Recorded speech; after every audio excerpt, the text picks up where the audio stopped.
அனைவருக்கும் வணக்கம். நான் பிரபாகர் ஜோதிடர். ஓம் சிவாய நமக. சிவசக்தி திருச்சிற்றம்பலம்.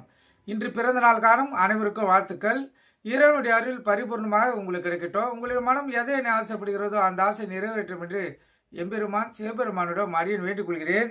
இப்போ நான் என்ன சொல்ல போறேன்னா, ஒரு ஜாதகர் பார்த்தீங்கன்னா எந்த ஒரு பிடிப்பும் இல்லாத இருப்பார். அதாவது ஜடம் போல இருப்பார். அவருக்கு எதுலையுமே ஒரு பற்று இருக்காது, ஒரு ஆசை இருக்காது, ஒரு முயற்சி இருக்காது, ஒரு சுறுசுறுப்பு இருக்காது. ஏதோ நம்ம பிறந்தோம் வாழ்ந்தோம் போல கடமைக்காக காலம் கழிக்கக்கூடியவராக அந்த ஜாதகம் இருக்கக்கூடிய அமைப்பை சொல்கிறேன். இது தெரிஞ்சு வச்சுங்க. அதனால இது போல ஜாதக கட்டத்தை அமைப்பால் தான் அவர் அப்படி இருக்கிறாருன்னு. ஒரு ஜாதகத்தில் லான்னு போட்டு லக்கணும், அங்கின்று 3ஆம் இடம். அந்த 3க்குரிய கிரகம் சரியான வலுவுடன் அமராவிட்டால் அந்த ஜாதகருக்கு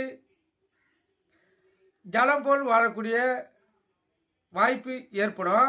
அதே போல் ஜென்ம லக்னத்துக்கு 3 ராகுடன் சேர்ந்திருக்க அவர்களை சனியோ சந்திரனோ பார்த்தால் அந்த ஜாதகரும் ஜடமாகவே வாழக்கூடிய வாய்ப்பை பெற்றவர். மற்றும் லக்னாதிபதி சனி பகவானுடன் சேர லக்னத்துக்கு 5ஆம் வீட்டில் உரியவர் பாவியுடன் சேர்ந்திருக்க 3ஆம் வீட்டில் செவ்வாய் பார்த்தால் அந்த ஜாதகரும் ஜடமாய் வாழக்கூடிய அமைப்பு பெற்றவர். இவங்களாம் எந்த பற்றுமே இல்லாமல் ஆசை பாசங்கள் இல்லாமல் ஒரு ஜடம் போல வாழ்ந்து கொண்டு இருப்பாங்க.